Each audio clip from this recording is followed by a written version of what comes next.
warahmatullahi wabarakatuh. Salam fisika, salam sehat, hebat semuanya. Ketemu lagi kita di pembelajaran fisika kelas 11. Kali ini materinya adalah tentang gelombang cahaya. Nah, semuanya pasti sudah tahu apa itu cahaya. Namun tolong diingat bahwa ada dua kata di sini. Ada sinar, ada cahaya. Sama enggak sinar dengan cahaya? Ya, bisa dikatakan sama, bisa dikatakan tidak. Samanya, keduanya adalah sama-sama merupakan gelombang elektromagnetik. Perbedaannya yaitu kalau cahaya itu lebih dari satu buah sinar, berarti memiliki panjang gelombang lebih dari satu buah. Sedangkan kalau sinar itu adalah seberkas cahaya, jadi hanya memiliki satu macam panjang gelombang. Kalau cahaya adalah sebagai gelombang polikromatik, sedangkan kalau sinar adalah gelombang monokromatik. Artinya polikromatik adalah gelombang yang memiliki panjang gelombang lebih dari satu buah. Kalau monokromatik adalah gelombang yang hanya memiliki satu buah panjang gelombang saja. Nah, di dalam pembahasan gelombang cahaya nanti yang akan kita pelajari, pertama adalah tentang interferensi cahaya. Perpaduan antara dua gelombang cahaya yang koheren, itu adalah syaratnya. Dan interferensinya yang akan kita bahas adalah dari hasil percobaan Thomas Young dengan menggunakan celah ganda yang terdiri dari dua buah celah sempit, dan kemudian yang berikutnya adalah interferensi yang dihasilkan oleh lapisan tipis, seperti kalau kita melihat di waktu mencuci baju, ada gelembung sabunnya, panorama yang terlihat adalah sangat menarik karena permukaan gelembung sabun akan menghasilkan berbagai macam warna jika permukaan sabun tadi dikenai cahaya dan seperti berputar ya. Selain itu juga bisa kita lihat waktu kita main-main di pinggir sungai, kemudian ada terlihat hamparan atau tumpahan minyak di situ atau bekas minyak, dan kemudian kena cahaya matahari permukaannya menjadi berkilau berwarna-warni. Dan atau saat kita jalan pagi melihat embun yang ada di rerumputan ataupun yang ada di dedaunan, kemudian terkena cahaya matahari juga terlihat berwarna-warni kilauan cahayanya. Lebih jelasnya silahkan simak materi interferensi cahaya untuk gelombang cahaya pada bagian yang pertama ini. Sukses untuk Anda semuanya. Gelombang cahaya part 1 yang akan kita bahas adalah tentang interferensi cahaya. Interferensi cahaya adalah merupakan hasil perpaduan dari dua gelombang cahaya dengan gejala yang ditimbulkan adalah berupa garis atau pita terang, disebut interferensi maksimum interferensinya, dan garis atau pita gelap interferensinya adalah minimum. Syarat terjadinya interferensi cahaya adalah antara lain: A, kedua gelombang cahaya harus koheren, memiliki beda fase yang selalu tetap dan frekuensinya sama. Selain beda fasenya tetap, mungkin juga bisa nilainya sama dengan 0. B. Kedua gelombang cahaya memiliki amplitudo sama atau hampir sama. Nah, itu adalah syarat terjadinya interferensi cahaya.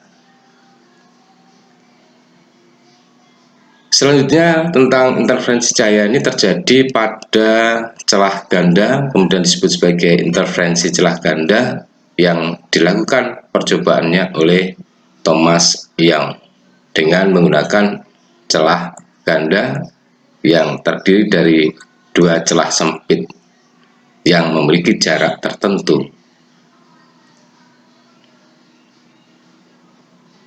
Ini adalah celah ganda dari Thomas Young. Ada dua celah sempit, kemudian celah sempit ini keduanya memiliki jarak sejauh D, dan kemudian diletakkan pula sebuah layar atau selembar layar tabir untuk menangkap terjadinya interferensinya nanti, yang terhadap celah sempit ganda ini berjarak L. Jika sumber cahaya ditujukan kepada celah ganda, kemudian ada seberkas cahaya yang nantinya masuk ke celah 1 dan masuk ke celah 2. Untuk yang masuk ke celah 1 sebagai sumber cahaya yang pertama, kemudian yang masuk melalui celah yang kedua adalah disebut sebagai sumber cahaya yang kedua. Nah, cahaya dari celah 1 dan celah 2 nanti akan ditujukan ke layar. Sudah tampak di situ, yaitu dari S1 ke layar, S2 ke layar, ketemu pada satu titik yang diberi nama titik P, dan dalam titik P tersebut terjadi bintang terang atau garis terang dari hasil percobaan yang tadi.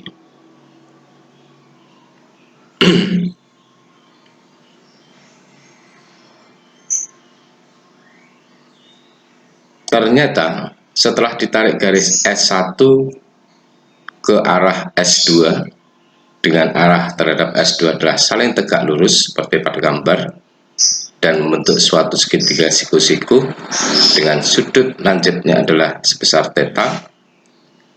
Lintasan S1 ke P dan lintasan S2 ke P itu memiliki selisih lintasan yang biasa disebut sebagai selisih fase atau beda fase. Dengan segitiga yang dibentuknya itu, maka akan kita ketahui atau dapat dicari berapakah besarnya selisih lintas jalan tadi atau selisih beda fase yang dialaminya. Nah, besarnya adalah sama dengan S2R yang dirumuskan dengan D sin theta. D adalah jarak antar kedua celah tadi, sin theta adalah ada hubungannya dengan besarnya sebanding dengan tangen theta dari bentukan segitiga yang berikutnya, yaitu dari cahaya yang penggambaran sinar dari celah ganda menuju ke P, kemudian penggambaran cahaya dari celah ganda menuju ke layar. Nah, untuk cahaya yang dihasilkan atau garis terang gelap yang dihasilkan, yang paling terang pitanya adalah di titik 0, karena S10 dan S20 tidak terjadi beda fase, jadi beda fasenya sama dengan 0. Dan kalau dibuat sebuah segitiganya, maka terbentuk sudut theta, dan mana tangen tetanya adalah besarnya sebanding dengan sin theta. Kenapa? Karena sudutnya sangat kecil. Nah, pola interferensi yang dihasilkan adalah seperti pada nampak gambar, adanya pola terang dan gelap, terang ke N dan gelap ke N yang saling bergantian. Dan pertemuan antara S10 dan S20 menghasilkan terang utama atau yang disebut sebagai terang pusat. Dan ini adalah sebagai acuan nanti untuk menentukan seberapa jauh terjadinya terang ke N maupun gelap ke N diukur dari terang utama atau terang pusat dari titik 0.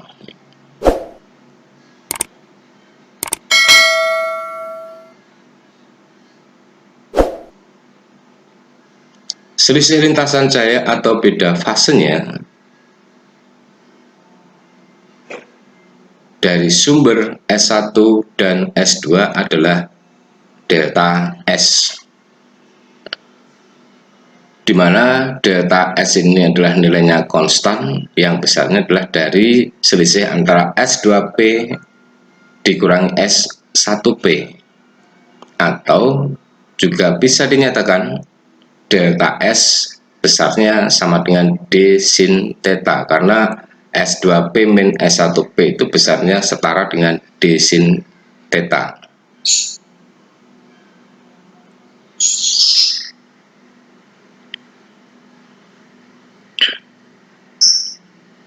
Untuk interferensi maksimum atau yang dikenal dengan interferensi konstruktif, interferensi maksimum akan menghasilkan garis terang pada layar. Pola ini terjadi jika selisih lintasannya delta S sama dengan 0 atau kelipatan genap dari setengah panjang gelombangnya, panjang gelombang dari sumber cahaya yang diberikan pada celah ganda tadi. Sehingga dapat dirumuskan secara matematisnya D sin theta sama dengan 2N kali setengah lambda, atau PD per L sama dengan 2N kali setengah lambda. Ingat tadi bahwa untuk sin theta besarnya sama dengan tangen theta. D jarak antar celah yang berdekatan satuannya meter. P sama dengan jarak pola terang gelap terhadap terang utamanya, dan dalam satuan meter juga. L adalah jarak celah ganda terhadap layar, satuannya juga meter. Kemudian untuk lambda adalah panjang gelombang sumber cahaya dalam satuan meter. Theta adalah sudut interferensi yang terjadi pada percobaan yang tadi, dan N bilangan orde yang dimulai dari 0, 1, 2, 3, dan seterusnya.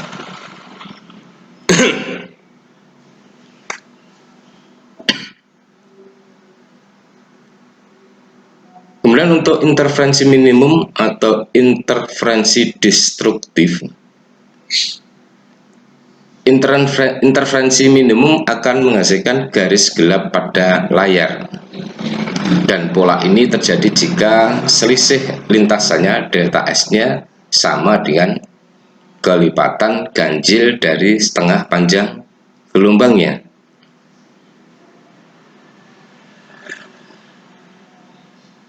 Dan secara matematis dituliskan D sin theta sama dengan 2N min 1 kali setengah lambda,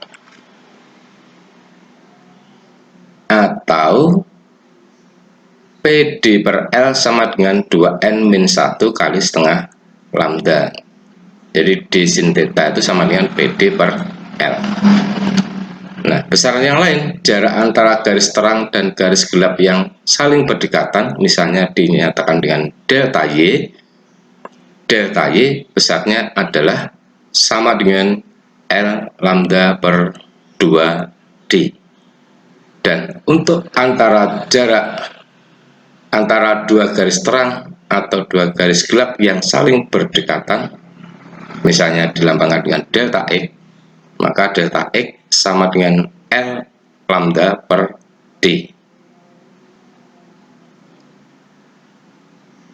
Sebagai contoh, untuk kita gunakan konsep yang sudah kita pelajari tadi dalam penyelesaian sebuah atau beberapa buah soal, seperti contoh yang pertama, percobaan Thomas Young dengan menggunakan dua celah sempit yang berjarak 0,3 mm satu dengan yang lainnya.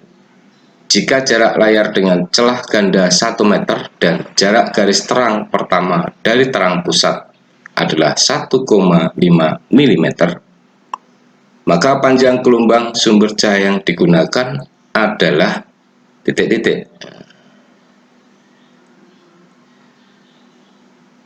Kita selesaikan, oke. Nah, diketahui D-nya adalah 0,3 mm atau sama dengan 3 kali 10 pangkat min 4 meter. L adalah 1 meter. N-nya sama dengan 1 terang pertama ya. Serta P sama dengan 1,5 mm atau sama dengan 1,5 kali 10 pangkat min 3 meter. Dengan menggunakan persamaan PD per L sama dengan 2N kali setengah lambda untuk interferensi maksimum. Dengan data yang ada tadi, maka kita dapat selesaikan dan kita masukkan data-data tersebut pada perumusan ini. Jadi 1,5 kali 10 pangkat min 3 kali 10 pangkat min 4 per 1 sama dengan 2 kali 1 kali setengah lambda. 4,5 kali 10 pangkat min 7 sebagai hasil perkaliannya tadi sama dengan lambda, maka lambda atau panjang gelombangnya sumber cahaya tadi adalah 4,5 kali 10 pangkat min 7 meter. Contoh yang kedua, seberkas cahaya ditujukan pada celah ganda yang antar celahnya berjarak 0,1 mm. Jika jarak layar terhadap celah ganda 1 meter dan jarak garis gelap pertama dengan terang pertama adalah 2,95 mm, maka panjang gelombang sumber cahaya yang digunakan adalah. Oke, kita selesaikan. Untuk dari soal dapat kita tuliskan data yang diketahui adalah D sama dengan 0,1 mm sama dengan 1 kali 10 pangkat min 4 meter. L sama dengan 1 meter. Dan N sama dengan 1 garis gelap pertama. Ya. Delta Y-nya adalah 2,95 mm sama dengan 2,95 kali 10 pangkat min 3 meter.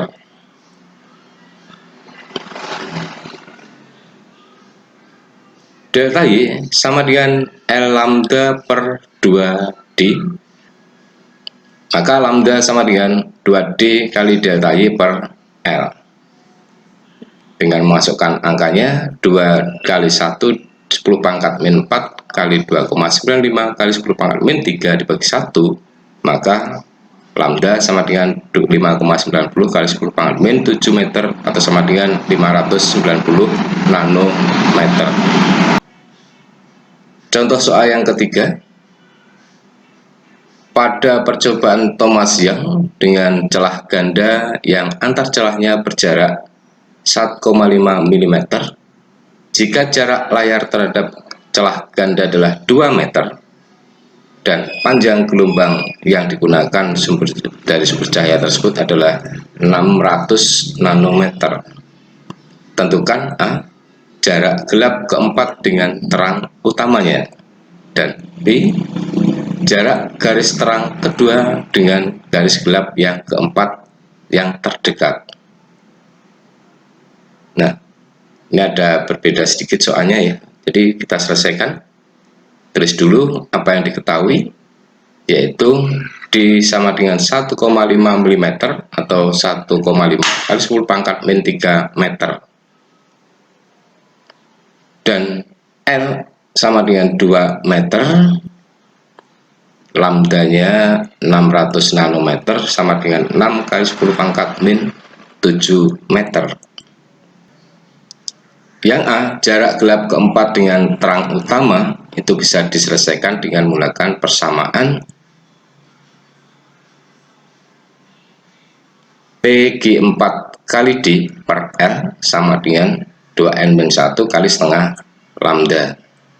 Ya, ini ada beda sedikit, ada P-nya ditambah dengan G4, gelap keempat ya. Jadi PG4 kali 1,5 kali 10 pangkat min 3/2 sama dengan 2 kali 4 N ya, min 1 kali setengah kali 6 kali 10 pangkat min 7. Nah, 2 saling meniadakan pembaginya sehingga menjadi lebih mudah dalam penyelesaiannya. Hasilnya adalah PG4 kali 1,5 kali 10 pangkat min 3 sama dengan 42 kali 10 pangkat min 7. Maka PG4 sama dengan 42 kali 10 pangkat min 7 dibagi 1,5 kali 10 pangkat min 3. Hasilnya PG4 nya adalah 28 kali 10 pangkat min 4 meter atau sama dengan 2,8 mm. Untuk penyelesaian yang B, jarak garis terang kedua dengan gelap keempat adalah sebagai berikut. Dengan menggunakan misalnya delta Y sama dengan PG4 min PT2. Jadi jarak antara gelap keempat dengan terang kedua adalah PG4 min PT2. Nah, besarnya PG4 atau gelap keempat tadi sudah diketahui, yaitu 2,8 mm.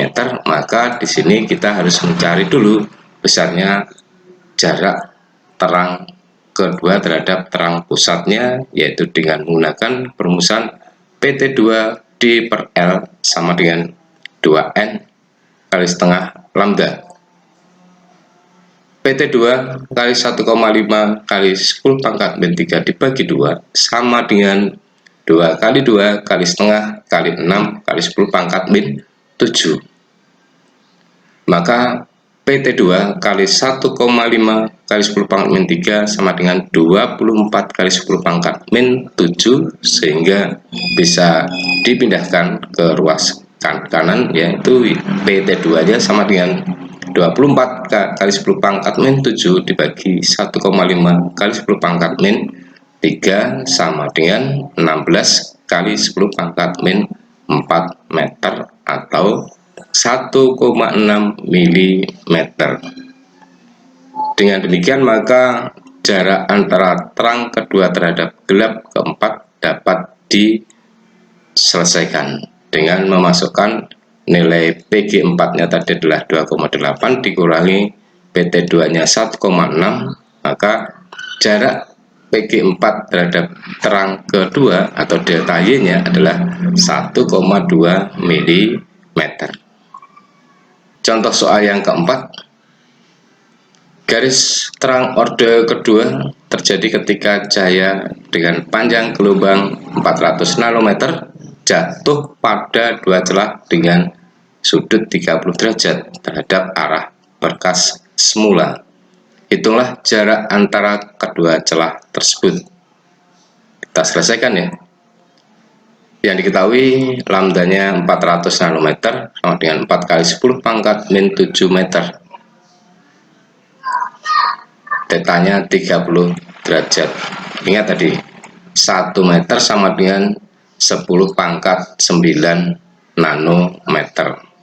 Nah, dengan menggunakan d sin theta sama dengan 2n kali setengah lambda, maka d sin 30 sama dengan 2 kali n nya 2 kali setengah kali 4 kali 10 pangkat min 7 sin 30 adalah setengah. Maka selanjutnya dituliskan d kali setengah sama dengan 8 kali 10 pangkat min 7. Maka besarnya d sama dengan 8 kali 10 pangkat min 7 dibagi 0,5 adalah 16 kali 10 pangkat min 7 meter atau d sama dengan 1,6 nanometer.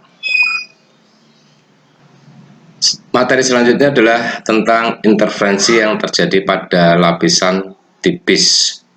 Lapisan tipis ini bisa lapisan tipis sabun, gelembung sabun, lapisan tipis minyak yang tumpah di permukaan air, ataupun lapisan tipis pada gelembung embun-embun yang menempel pada rerumputan atau daun-daunan pada saat pagi hari. Jika terkena cahaya akan berkilau dengan warna-warni cahaya. Jadi dalam peristiwa interferensi pada lapisan tipis ini muncul warna-warni pada permukaan tipis tersebut pada saat terkena cahaya. Nah, tentunya semuanya pernah melihat peristiwa warna-warni pada permukaan lapisan tipis tersebut, yaitu pada misalnya tadi lapisan tipis minyak yang minyak tersebut tumpah di permukaan air terkena cahaya. Nah, kita gambarkan di sini ilustrasinya ada lapisan tipis. Lapisan tipis ini supaya bisa digambarkan lintasan cahayanya, kita perbesar, kita pertebal, dan lapisan tipis ini punya indeks bias sebesar N untuk setiap lapisan, dan ketebalannya adalah D. Sebenarnya ini adalah tipis ya, kita perbesar saja. Dan setiap permukaan bidang itu memiliki normal bidang atau garis normal bidang yang arahnya selalu tegak lurus permukaan bidang dan dilambangkan dengan N. Jika sinar datang dari A menuju ke B seperti pada gambar lintasannya ini, kemudian pada bidang pertama ini akan dipantulkan sinar tersebut untuk menuju ke E, yaitu seperti pada lintasan sinar yang dibentuknya. Dan sudut datang maupun sudut pantulnya terhadap garis normal itu ukurannya besarnya adalah sama, yaitu I. Jadi sudut datangnya I, sudut pantulnya juga I. Selain dipantulkan ke arah E, atau selain lintasannya A ke B dipantulkan menuju ke E, juga sinar tersebut dibiaskan menuju ke arah C. Jadi berada menuju kepada bidang batas yang kedua, kemudian dari bidang batas kedua dipantulkan menuju ke D, dan setelah dari D akan dibiaskan lagi menuju ke F melalui udara. Jadi di sini ada dua indeks bias, yaitu indeks bias udara dan indeks bias dari lapisan tipis. Nah, sudut biasnya B, C, D tadi adalah peristiwa pembiasan dan pemantulan kembali. Sudut biasnya adalah R-nya besarnya adalah sama. Jadi dua faktor yang menyebabkan timbulnya interferensi pada lapisan tipis itu adalah karena adanya perbedaan panjang gelombang lintasan dari BE dengan BCDF serta perubahan fase sinar pantul BE. Nah, maka untuk interferensi maksimum berlaku 2ND cos R sama dengan 2M-1 kali setengah lambda, di mana M adalah ordo bilangan atau bilangan ordo yang dimulai dari 1, 2, 3, dan seterusnya. Ini adalah untuk interferensi maksimumnya pada lapisan tipis. Nah, untuk interferensi pada lapisan tipis untuk yang minimumnya berbeda ya. Jadi untuk interferensi minimumnya berlaku bersamaan 2ND cos R sama dengan 2M kali setengah lambda, di mana M-nya bukan dimulai dari 1, tetapi bilangan ordernya dimulai dari 0, 1, 2, 3, dan seterusnya. N sama dengan indeks bias lapisan. D adalah tebal atau ketebalan lapisannya dalam satuan meter.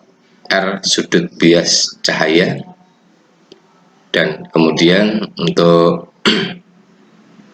M adalah bilangan orde, serta untuk lambdanya adalah sama dengan panjang gelombang. Contoh soal 5 tentang interferensi pada lapisan tipis. Soal 5 ini adalah sebagai berikut. Sinar monokromatik panjang gelombangnya adalah di udara sebesar lambda yang datang tegak lurus pada lapisan tipis dengan ketebalan D, dan indeks bias untuk sinar tersebut adalah N.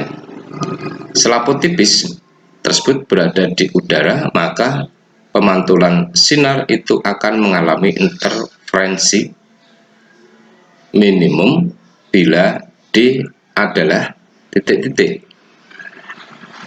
Penyelesaiannya adalah sebagai berikut. Sinar tegak lurus selaput tidak terjadi pembiasan, sehingga R sama dengan 0 dengan persamaan 2ND cos R sama dengan 2M kali setengah lambda. Maka selanjutnya kita bisa nyatakan di mana dari persamaan tersebut diisikan datanya 2N di cos 0 derajat sama dengan M lambda. Jadi 2M kali setengah, 2-nya hilang jadi M lambda. Maka besarnya D dapat didapatkan persamaannya adalah M lambda per 2N. Dengan M mulai dari 1, 2, 3, 4, dan seterusnya. Dengan memasukkan bilangan ordernya tadi, maka kita bisa mendapatkan besarnya D pada selaput tadi, yaitu dengan angka M sama dengan 1, berarti hasilnya adalah 1 kali lambda per 2N sama dengan lambda per 2N. Untuk M-nya sama dengan 2, berarti lambda per N, dan seterusnya hingga M tertentu. Jadi kita tinggal memasukkan ordo bilangannya saja di persamaan D sama dengan M lambda per 2N. Contoh soal terakhir yaitu yang ke-6, contoh 6. Selaput tipis air sabun disinari dengan arah tegak lurus dengan menggunakan cahaya natrium yang memiliki panjang gelombang lambda sama dengan 589,3 nanometer. Jika indeks bias sabun N sama dengan 1,33, hitunglah A. Tebal minimum selaput yang tampak terang. B. Tebal minimum selaput yang tampak gelap. Baik, kita selesaikan soal tersebut tentang selaput tipis air sabun dengan menuliskan yang diketahui R sama dengan 0 derajat, N 1,33, lambda 589,3 nanometer. Tebal minimum selaput yang tampak terang, maka menggunakan persamaan 2N di cos R sama dengan 2M min 1 kali setengah lambda.